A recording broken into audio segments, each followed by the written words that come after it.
We'll put it on the board in there, actually. We can hear you, Brandy. Sounded like Tom was giving some insight. There you are. Hey, Caesar.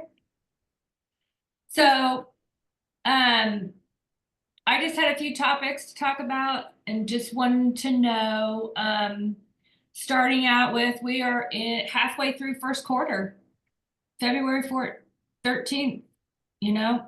So time is flying. We're getting ready for spring. And I just wanted to know who made goals for 2025. Tony, Ryan, Yep. Tom. I'm sure Brandy did. Yes, I did. Um, so would you guys like to share what your goals were?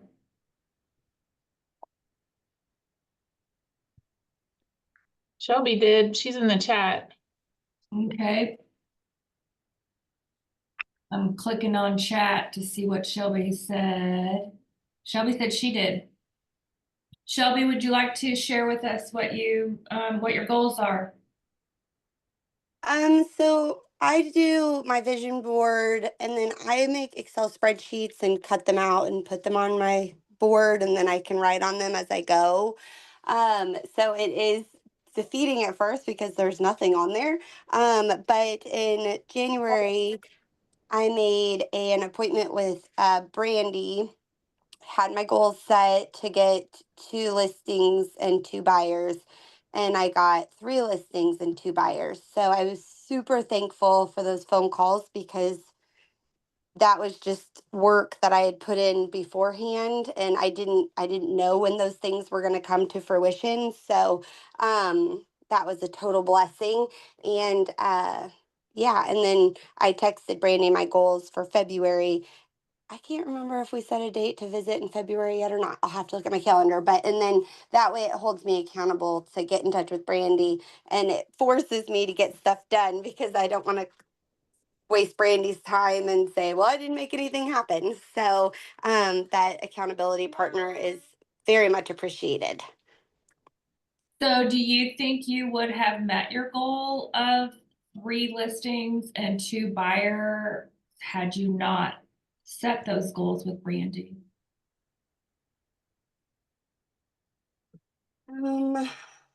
I was trying. I was trying really hard with my database. I I I think it If was you didn't have that um, accountability, do you think that you would have tried as hard? no, Okay. no, I wouldn't have. Yeah.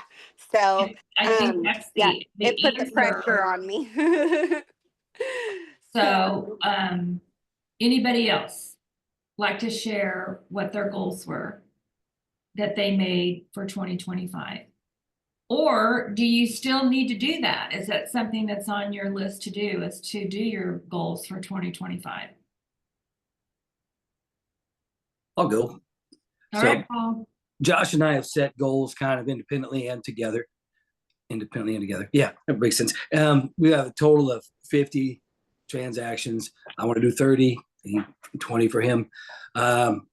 And we've also set another couple other goals. We want to get 10 Google reviews a month to get those numbers up, which is pretty feasible. We just have to consistently ask for them.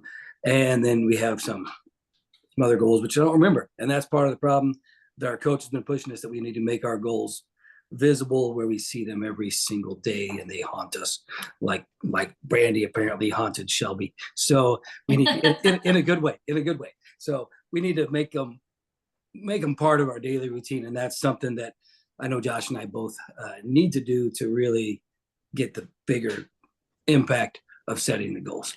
So that's kind of where I'm at. So Shelby said that she put hers on a vision board, so it's visual, stays top of mind with her. Paul now has said that he needs to make them visible to him.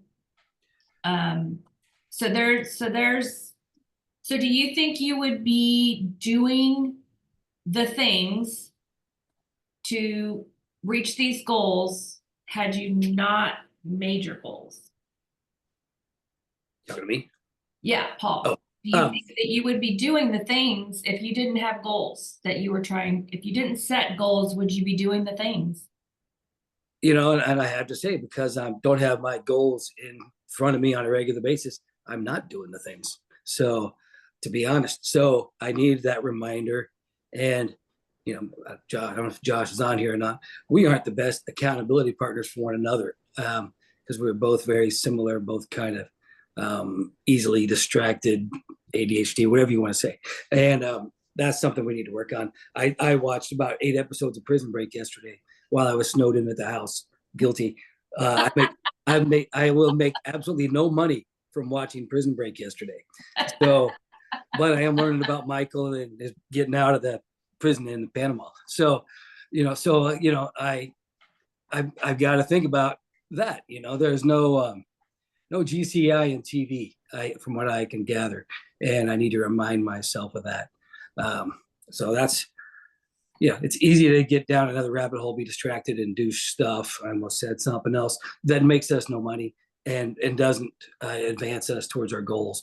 And I'm very guilty of that. That's one of my challenges. So, Well, thank you for being transparent with us and telling us those things. So sure.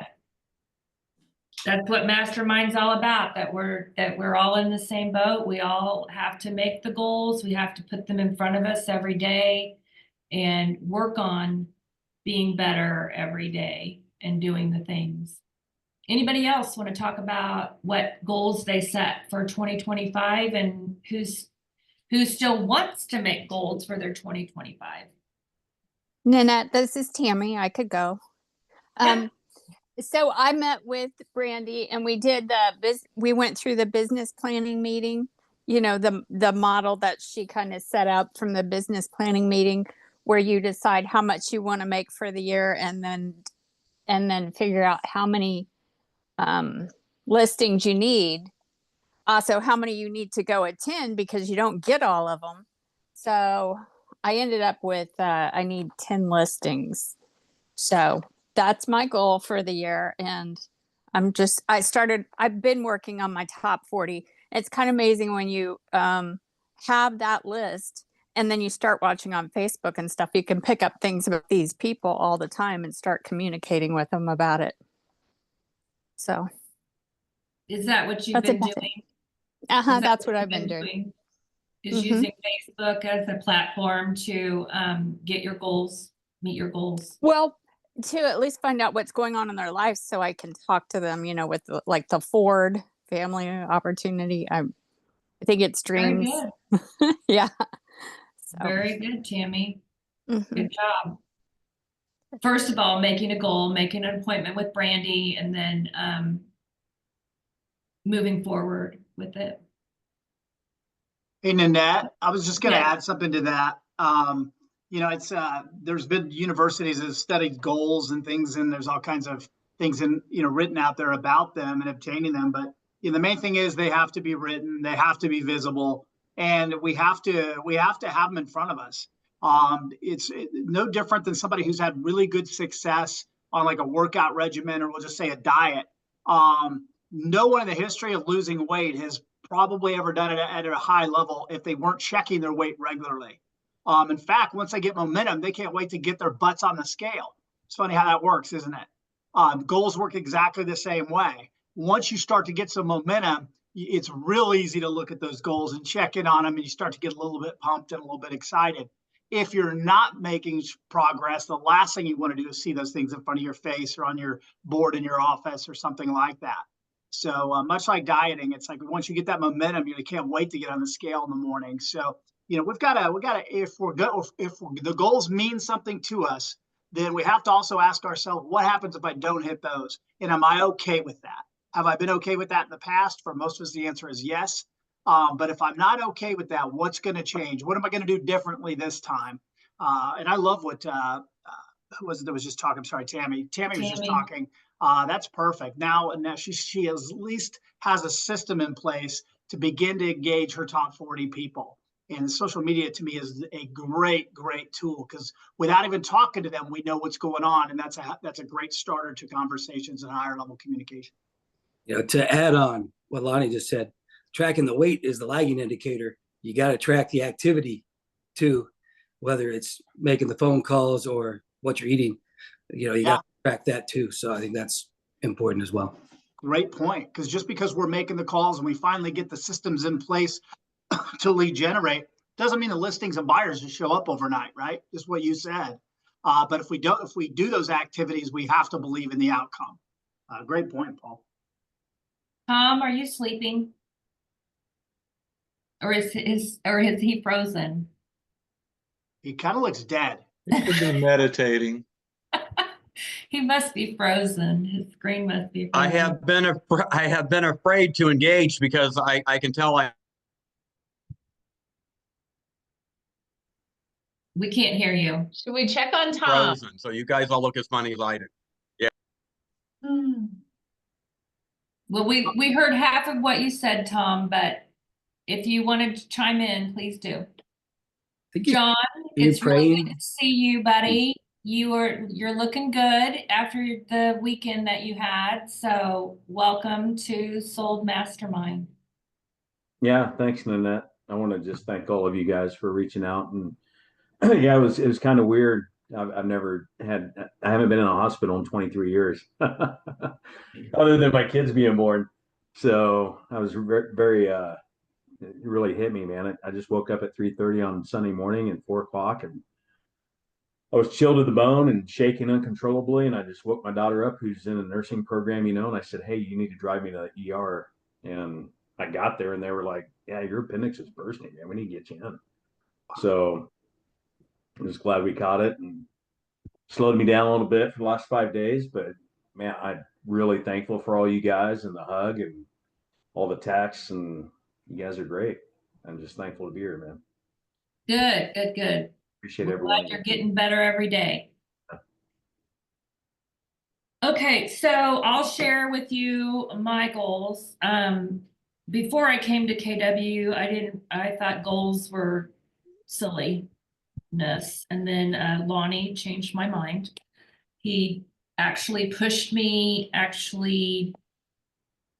was kind of forceful about me making some goals, and it was amazing. I am a goal setter now. I put them in front of me. I write them down. I keep them in my morning when I have my morning coffee and doing the things that I do in the morning. I have them in front of me and I remind myself every day of what my goals are. Mine aren't so much like how many listings, how much,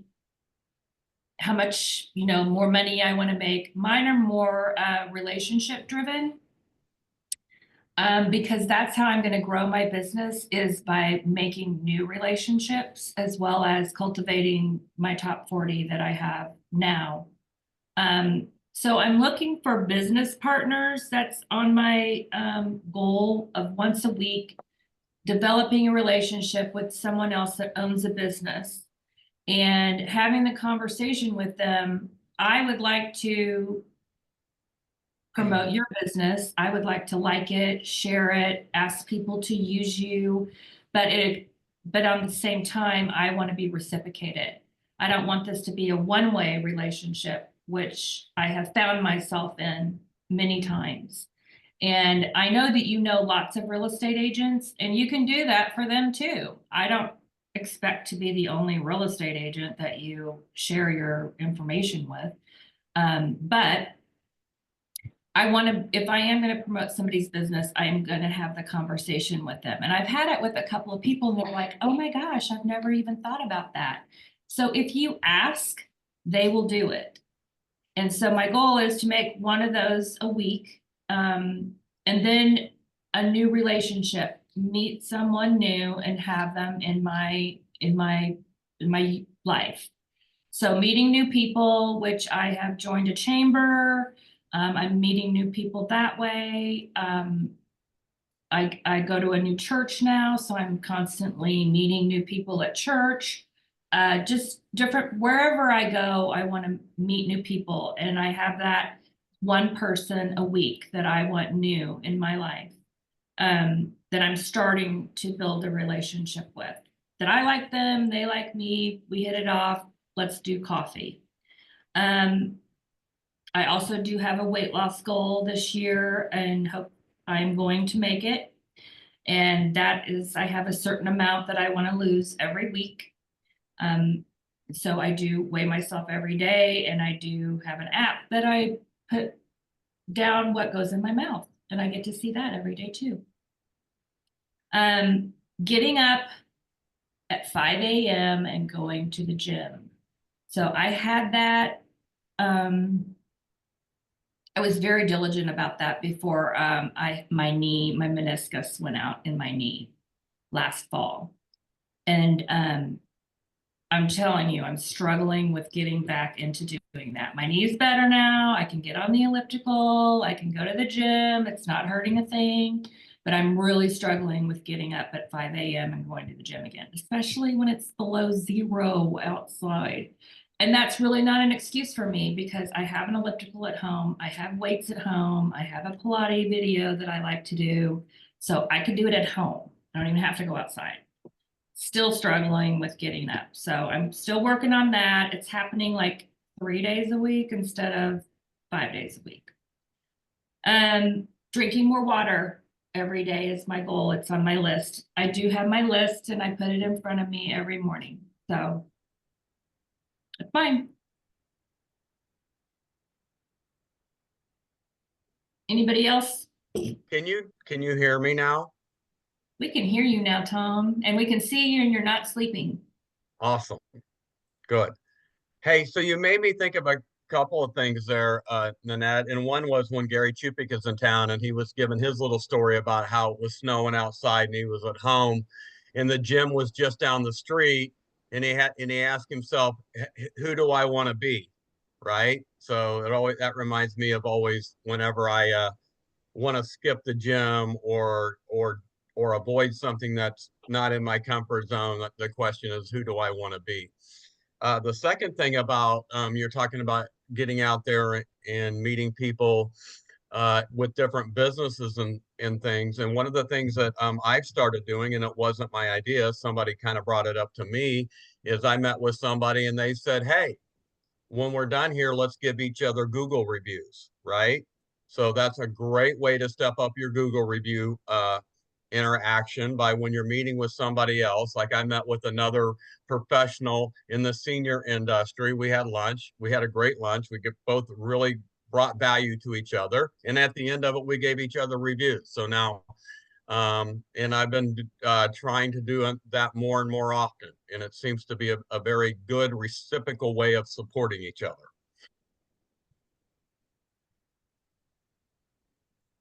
Good information, Tom. That's great. I need to get better about asking people for Google reviews.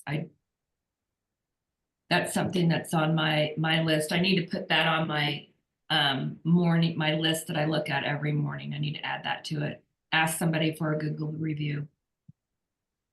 And the best time to do it is when you're working with them. I mean, you don't have to wait till the end to ask for a Google review, but it's taking 6 months to work with them. Do that.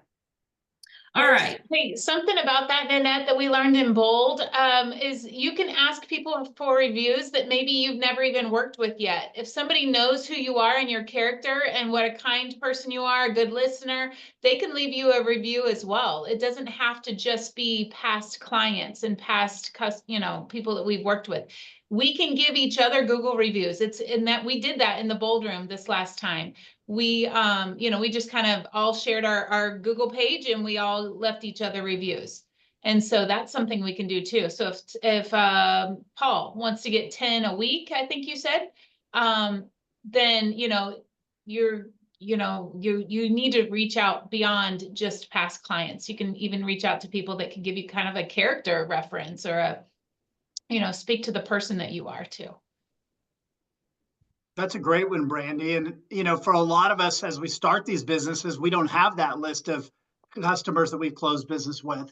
So, but we all have people in our world that put us in on a pretty high pedestal. So those need to be the people speaking highly of us, and we need to leverage that.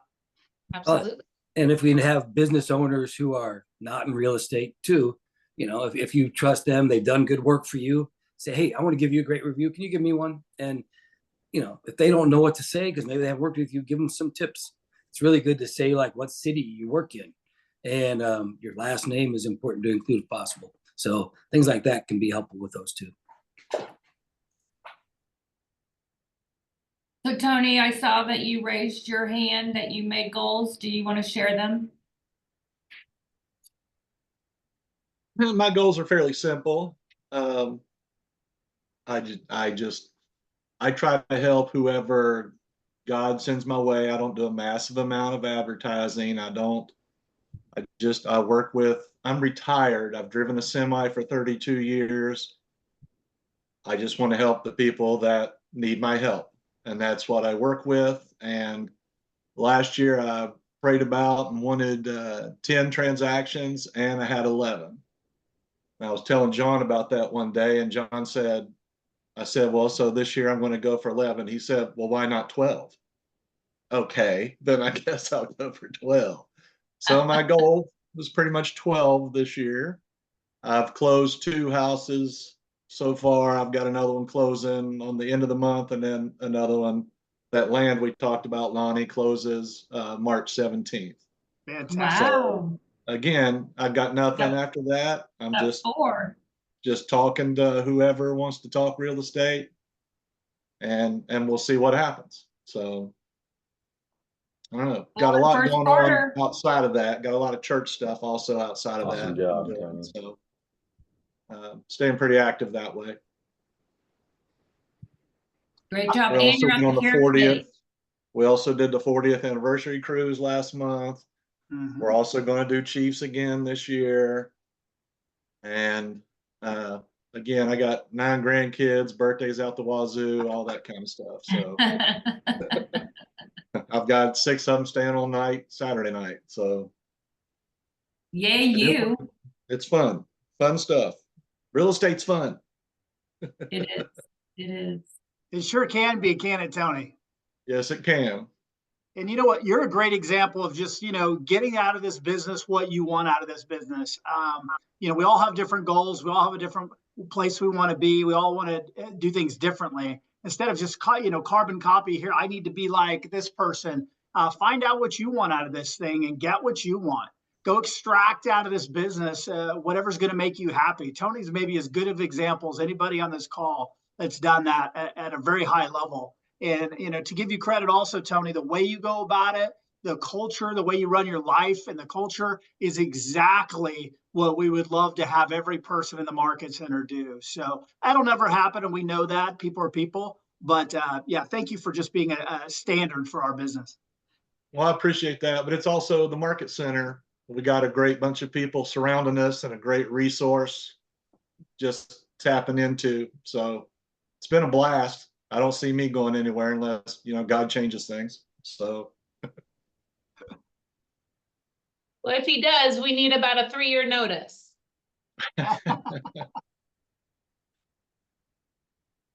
All right, shifting gears. I'm thinking about spring coming up, and if the interest rate does come down, I am getting kind of nervous about my buyers out there in the trenches, and I really feel like there's a lot of them that don't even know about 3.5% interest rate. I think they're sitting on the sidelines.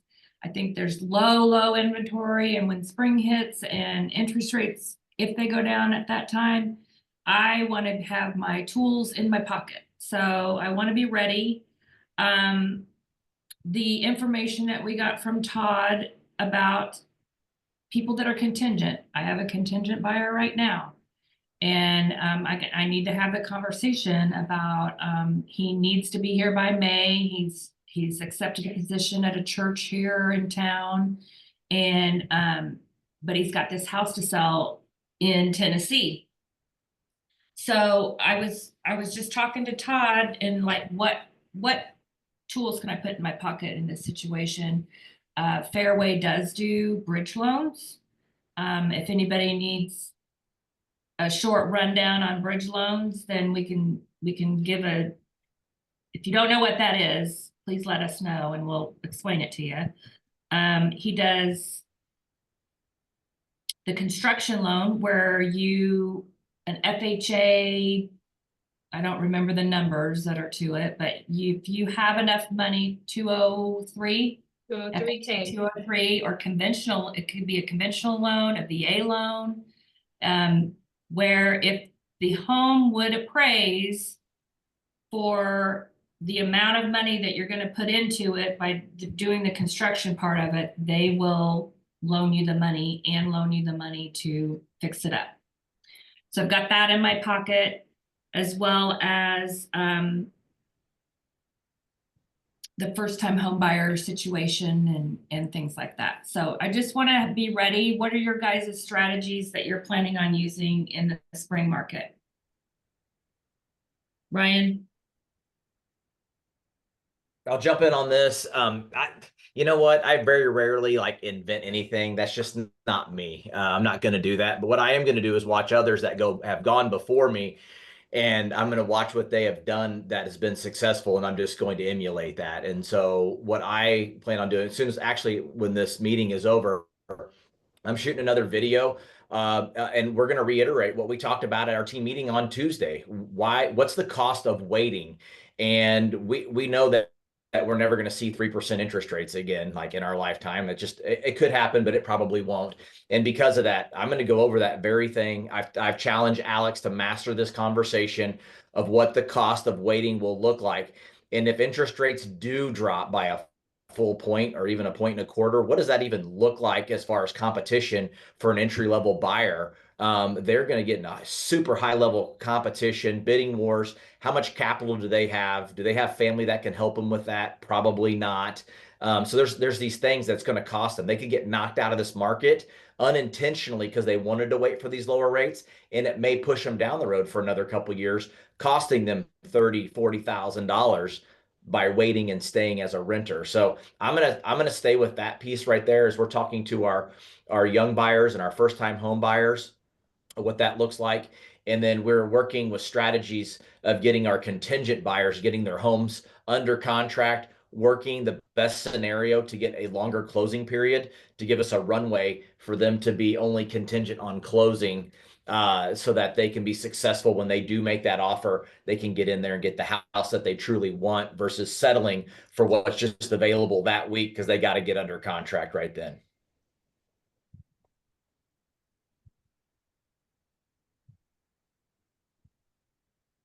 That's it. Anybody else have any? We got 30 more minutes on this call, so you guys need to come up with some questions. You need to Make come something up. I'll go. I'll go. So Josh and I have been challenged by our coach to come up with a list of at least 10 services that we offer. And we all tend to think about buy and sell houses, but we also do things like help people track the value of their largest investment. We can help people find off market properties. We can figure out other things like that have that list of things that we just do but don't really put in words. And that's something we're working on, is putting together our list of services offered and then figuring out for each one how we're going to market those and how we can effectively explain them to people, whether it's in a Facebook post or a face-to-face conversation. And that's something I think we overlook. Kind of like when we do a transaction, we tend to, agents everywhere tend to say, oh, sold a house real fast. We don't go into, we negotiated, we did this and this, and we really need to break down all the work we do to show our value and to attract people who want our value. So that's what we're working on when we're not watching Netflix. So that's good. Yeah. That's good to have them written down and show your people, have it in front of their face, have you top of mind. Anybody else have any strategies for the market? Shelby's asking, she's like, she'd like to learn more about contingency strategies that other agents have been in. What specifically, Shelby, are you looking for? Just situations like you had a seller, you have a buyer that brought an offer that's contingent. What does that all look like? How many days do you guys recommend? If it's they don't get it under contract? How do you address that conversation ahead of the game? I haven't had a contingency yet, so I don't really understand them all that well. So Shelby, I'll hit that if that's okay. When you have a buyer that's contingent, the first thing is we have to define what type of contingency. Is it contingent upon the marketing and sale or contract of their house and closing? Or do you have their house already under contract and you're frantically looking for a replacement house? Night and day difference, okay? One we call a soft contingency, which most people aren't crazy about, especially in the hot price ranges and hot areas, because they don't know how long it's going to take for you to find a person for the house and then obviously figure out when it can close. A firm contingency is one of your sellers, you just put their house under contract, closes in 40 days, and you're out house hunting. Still contingent upon that deal working, but you already have it under contract. That's going to typically be perceived completely different. And we can lean towards this term called a firm contingency. So, by the way, other brokerages don't use either one of those terms. So if you're using that term with the other broker, they're going to wonder what the hell you're talking about. But nonetheless, so night and day there. And what ends up happening is when you have a soft contingency, the less desirable of the two, many sellers aren't crazy about that. And as the market is normalizing, we're seeing more and more of those get accepted, but then they're going to want you to keep the timelines to a small amount, like the contract defaults to giving them 30 days to find 30 days to get their house under contract. Okay, that's a very common one that I see. Good offer, but the people are contingent. They need 30 days to get their house under contract. And we may accept that. In the meantime, that house goes into contingent status. If we do accept that deal, we can continue to show the house. If we are presented with another offer, we have the ability to accept that as a backup and kick out your front end deal. So contingency is one of the most complicated, in my opinion, one of the most complicated things that we have in real estate. And the bulk of us have done so few of them, especially in recent years, that we all really could use a little bit of a reminder on exactly the ins and outs of working within contingency. Who else has something to add? It's also, you got to talk to the other agent. Yeah. You know, I'm under a contingency right now. They put a 10-day on it. Mm-hmm. So I called her real quick and said, what are we doing? She said, look, I know it's a short little contingency, but this house goes live tomorrow. I've already had 2 people trying to give me offers before it even went live. And so she said, by the weekend, we'll be under contract. That's the reason I went with the 10-day. So Perfect. again, Great I wouldn't have known that had I not talked to them. So.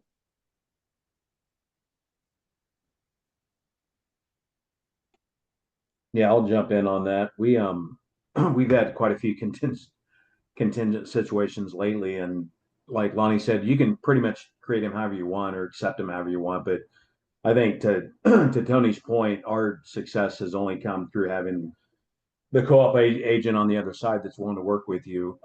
We had a contingency that was actually going to fall off yesterday. We got it renewed, but it also called for some pretty unique scenarios for what they needed to do. They're out of state, all kinds of different things. So yeah, I think the biggest thing is just communication for us. It's talking to them and getting them on the same page and teamifying it and keep it alive if it's worth keeping alive. So here's an example of how not to do contingency. We have a really cute little listing here in Raymore, 300K, and an agent just messages me and said, would you consider a contingency on your house in Raymore at whatever the address is? Okay. How the hell am I supposed to answer that? Okay. I don't know. You haven't given me any information to make an educated decision.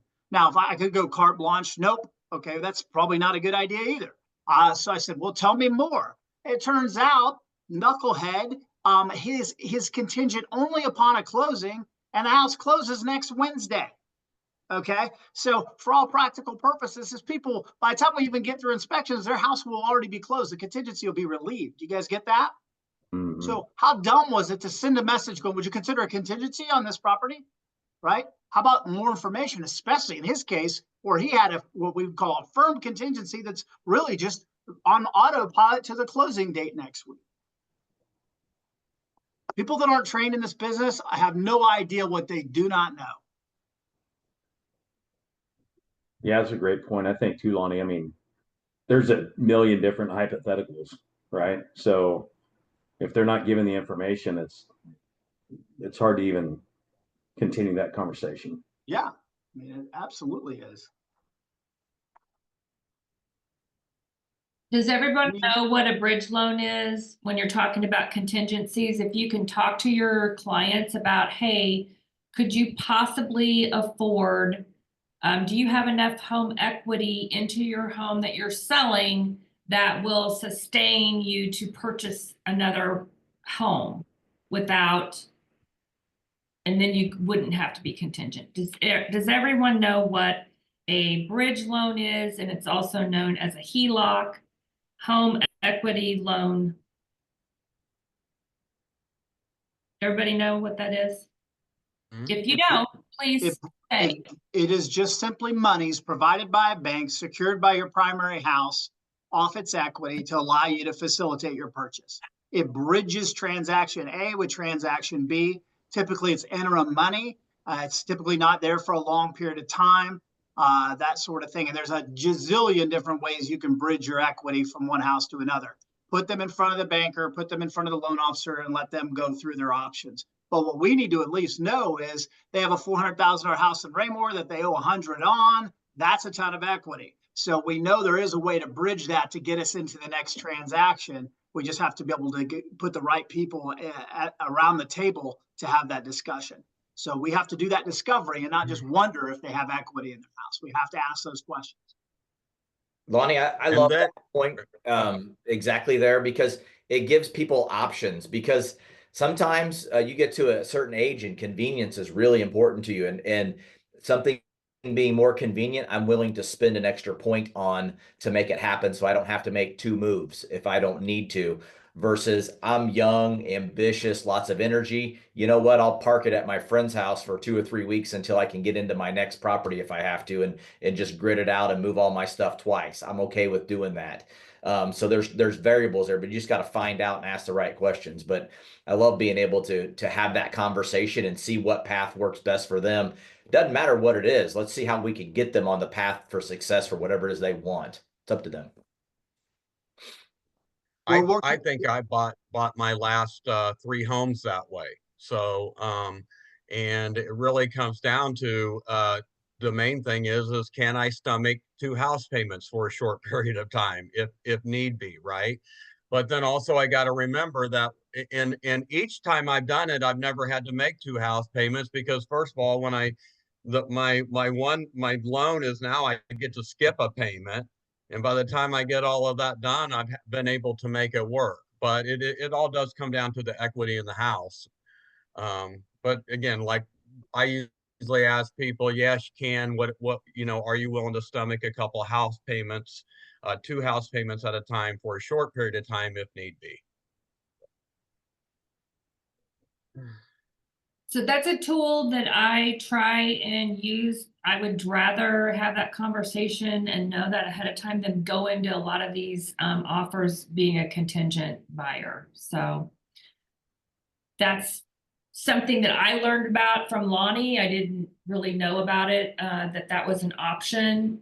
I never had a HELOC loan, so I didn't know that was part of it. So I learned that from him a long time ago, and always like to make sure that everyone knows about it, because it is a tool to have in your pocket. And just so you know, the other side of this is when, there are situations where either the people are like, absolutely not, I'm not a risk taker, this sounds scary, not for me, no matter what, no matter how you present it. Then that's the situation where, awesome, let's comp your house out. We need to get your house on the market. In the event that it works out perfectly, we sell your house and there's one available that suits your needs, we'll be able to transition from A to B possibly, but I'm going to prepare you for an interim move somewhere. There's an A and a B. They either have to figure out the bridge of the equity, or they have to be willing to make that interim move somewhere. And we deal with clients that are fine with either. I mean, it just depends on their situation in life and a lot of other factors. But don't be afraid of that either. And just say, hey, if you want to take all this risk out, where can we land for 30 or 60 days that would be, you guys, it won't be ideal, but would be acceptable to you. And very often they'll go, you know, my folks live here in wherever, Raymore. The last thing I want to do is live in their basement, but you know, they've offered that, and that we could actually help them out for a short period of time.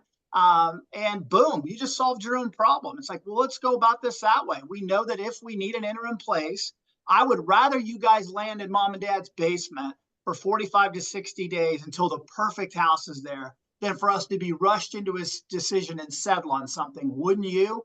Did I just teamify our effort right there with that comment? Yeah, absolutely we did. So, you know, again, ask the right questions, find out all the facts. Nobody wants to move twice. I don't think that's ideal for anybody, but there are options.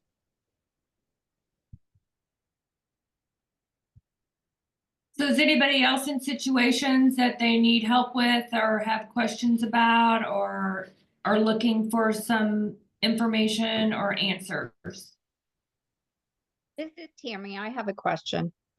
I kind of had this question for a little while on buyers. So the scenario is, let's say you have a buyer and you put in an offer, it's a low ball offer. They come back and say, okay, we'll accept it, but the seller wants to only pay 2% of your commission.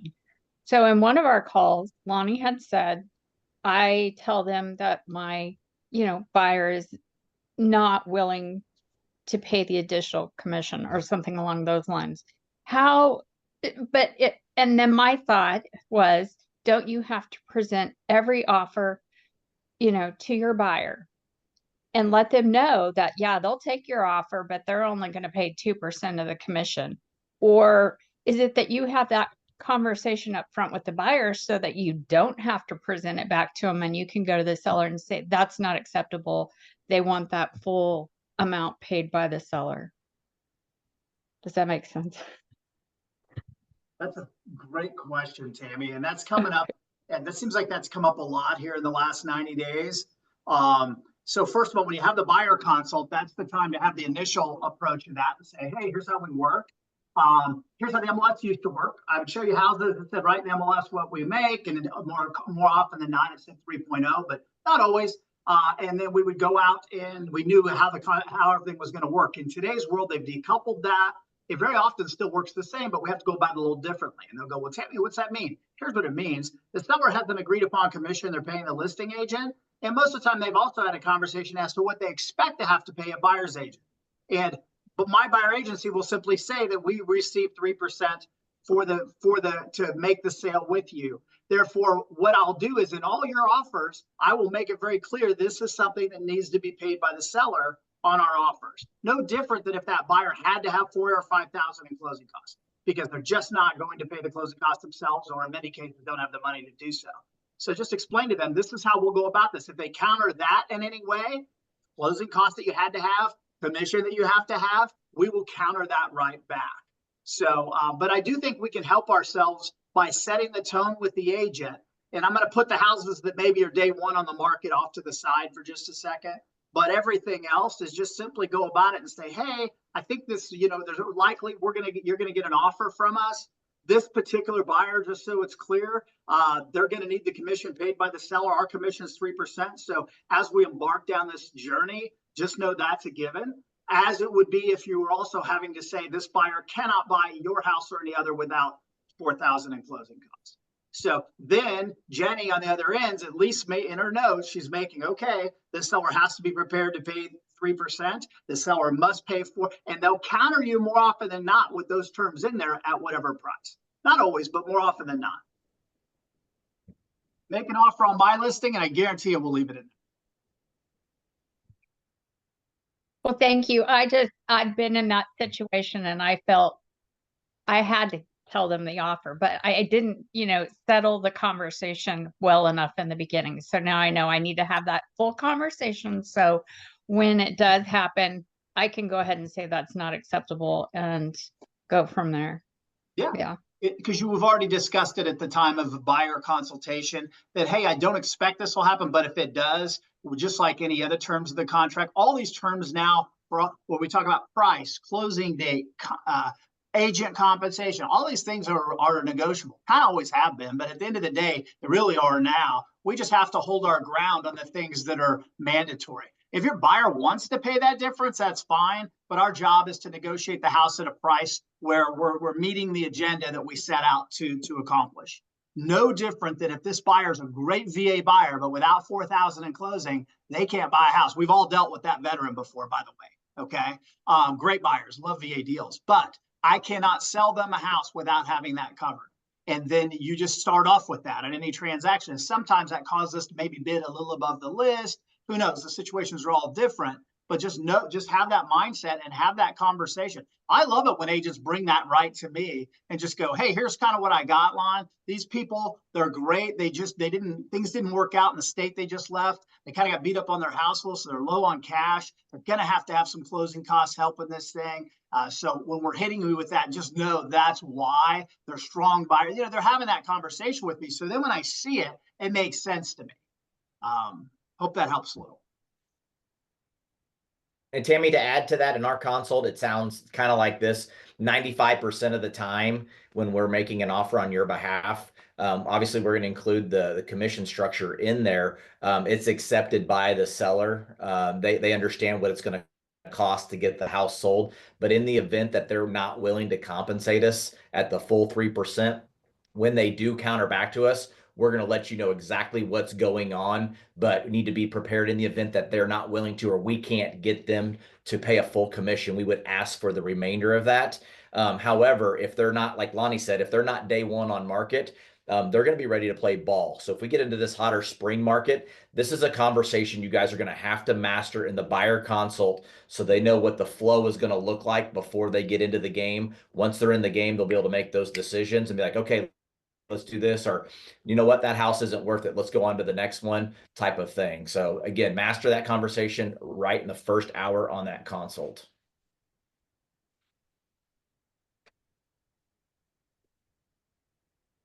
Hey, thank you.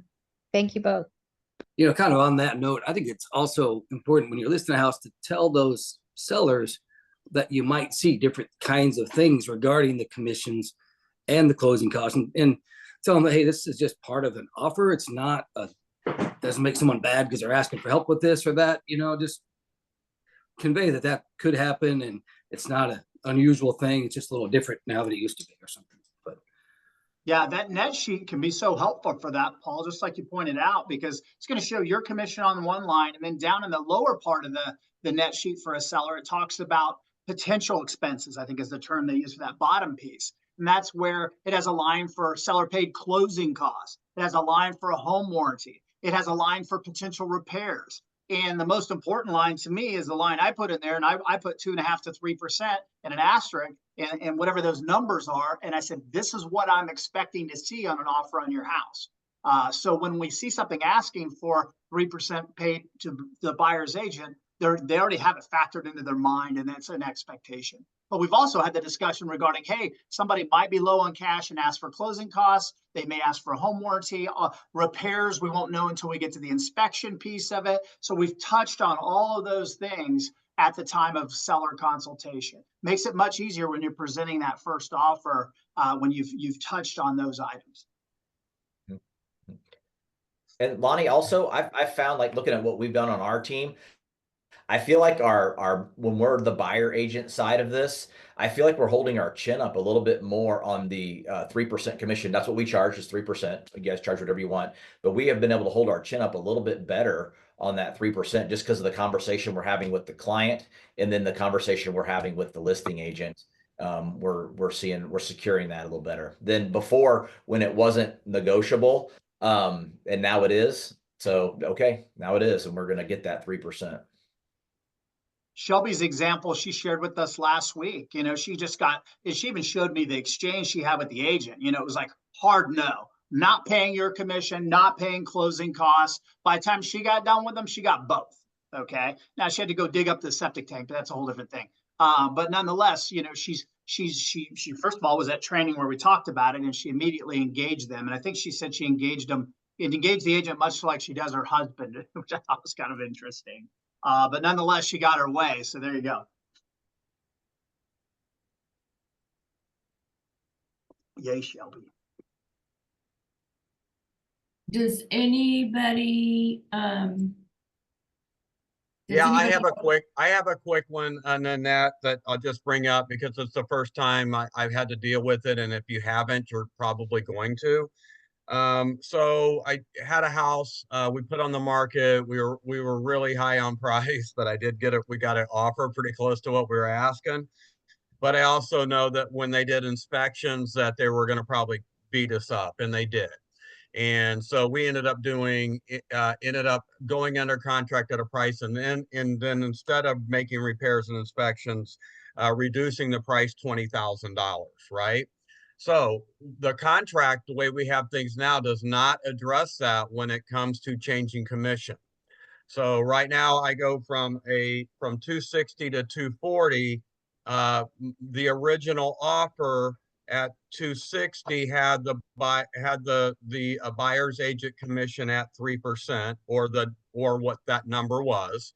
Okay, but then when you come back and you go back through it and you do a resolution to lower their price, there's really nothing in there that addresses that commission. And I talked to Darren about this. If you guys haven't, this is kind of how it works. So right now we've reduced the price $20,000, but the buyer's agent commission still remains higher than at the original price, right? Which is a $600 difference, which really isn't that big of a deal. I mean, it is a big deal, right? And if it's a couple $1,000s and it's $60, it's not a big deal, but it's $600, that starts paying for termite treatments and all of that. So the contract itself does not really have, as Darren says, it's really clumsy on how you have to handle it. So we actually go back with an amendment to change the buyer's agent commission. So I was like, man, what am I missing? Why I just doesn't seem right. So yeah, and Darren agreed it's something they probably need to work on. But and the other problem with that is the buyer's agent, and her and I talked about it, had signed the agreement with her buyer that she couldn't receive more than 3%. So now if she's getting a 260 commission on a 240 thing, she's receiving more than 3%. It's really clumsy. If you bump into it, I'm just kind of giving you a heads up. I had to have a couple of conversations with Darren, the other agent, and the other agent talking to her broker on how to handle it. So, Hey, Tom, on something like yes, that, you hit it on the head right there. It comes down to communication, and we're in the communication business. So all it is that we're going to be willing to work with your buyer on this and help them get what they need. Please understand, we're going to reduce the commission to 3% as well, which is what you asked for in the first place. I haven't had any kickback from an agent going, heck no, I'm not dropping my commission from, 9,000 to 80, 8,400 or whatever it is. I'm not doing that. Like, I haven't had that because again, it's a win-win situation we're always working toward, I feel like. And when you're willing to work with that buyer and help them get what they need in the situation on repairs, it would just be a greedy agent on that end. But they're going to have to present that as well. And so we just write that in. Buyer agent commission is going to be structured at 3%. It will now be X amount at this price. So, but have that agreed. conversation It's just ahead of time. something, yeah, something you need to be looking for, because something like that, if I wasn't, if it's a couple $1,000s, you're not even thinking about it. Now you overcharge by $60 or whatever, and nobody really caught it. But it is something to think about, especially when you receive an offer or you get back a resolution or something like that. So in our particular case, we did a lot of things, but and it ended up working out fine. But yeah, this agent was certainly not wanting more than that. It was all of a matter of how do we handle it and it came down to an amendment like we thought it would, but it definitely is something that has to be addressed when that happens. So yeah, because they could ask for, on the resolution, there's a spot to say, hey, we're going to reduce the price of the house and we're going to reduce your closing costs. But there is not a line for this new line that we have to have about the commission. So very good. Thank you for bringing it up, Tom, because yeah, we need to be aware of that. We got to look out for our clients. So it sounds like we need another form change and add that to the resolution. Thank you. Anybody else before we go? It's time for family reunion. When do you leave? I'm gonna head out there Sunday night. So it's next week, and a lot of you are going, so have a great time and bring us back some good information. Yep. If you're not Hey, going, I get know on the. Sorry, I Tom, know go ahead. there's a lot of us going to family reunion, but we will have the mastermind next Thursday. Yours truly be leading it. So don't forget and jump on. Okay. All right. Everybody have a great day, and we'll see you next week.